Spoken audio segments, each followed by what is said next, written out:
Hey everyone, how you doing? My name is Kristian. I am married to Pippa. You may have seen her do craft videos in previous weeks.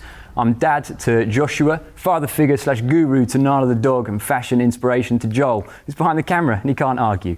So today we're talking about humility in relationships, and we're in the book of Philippians. At the very start, I would like to place out a disclaimer, which is that I was a youth pastor in the early noughties, so I have a very specific style of doing talks, and I'm going to go with my standard one, which is I'm going to give some letters, some words, and we're going to use those as our holder. The word is yes. We're going to use the letters Y, E, and S to go through this talk.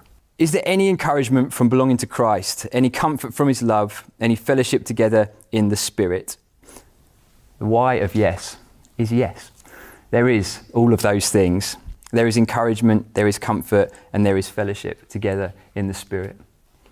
One of the things that I have absolutely loved watching is how Arun Community Church has responded to this crisis in recent times by both offering support locally, nationally, internationally, and also just as a community coming closer together, supporting those who need it. It's been amazing to watch.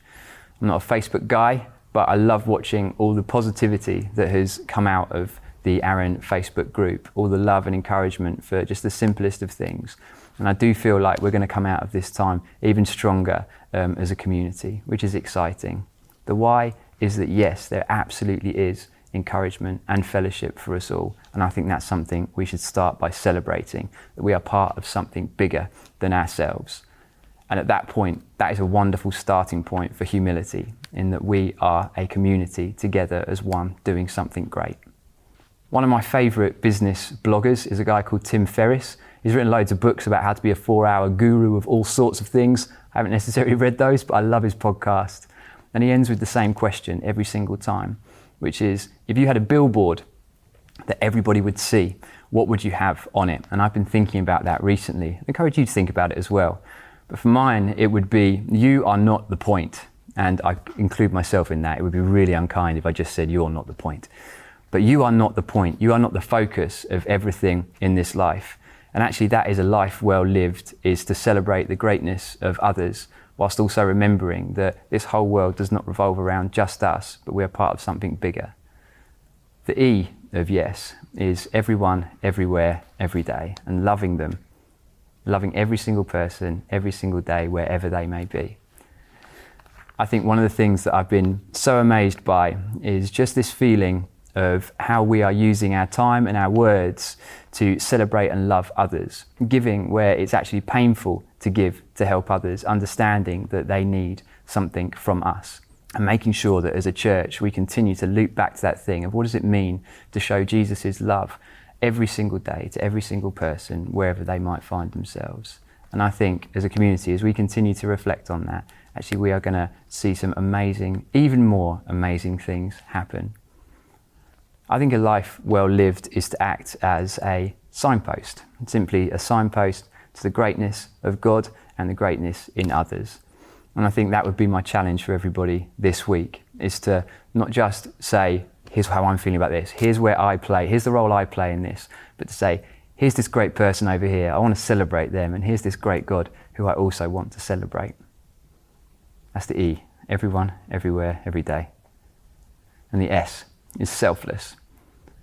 To look at true humility in relationship, we need to understand that we are not the point, but actually as well, using our time, using our efforts and all those things, but also using our social media well. Actually, it's really easy to present a very branded view of our lives, the perfectly tidy lounge, gorgeous grandkids who are really delighted to see us, the flawlessly clean car, all that stuff. Actually, sometimes that's just really not helpful for other people, and actually forcing ourselves to the center of that conversation. Why? What's the point? So this week, my challenge for us to act selfless in our relationships is to this week use our social media to celebrate others, celebrate the greatness in others, celebrate a friend's small business, celebrate something wonderful that a family member has done, all those things, choosing to divert the attention away from us and to celebrate others. We believe truly that we are not the point and that we are going to live that life that Jesus lived. We have a great example at the end. Though he was God, he did not think of equality with God as something to cling to. Instead, he gave up his divine privileges. He took the humble position of a slave and was born as a human being. When he appeared in human form, he humbled himself in obedience to God and died a criminal's death on a cross.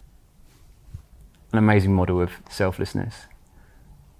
Let's try and live in that love this week, in that model of celebrating others, of dying to self and saying, aren't the people around us amazing? Have a great week.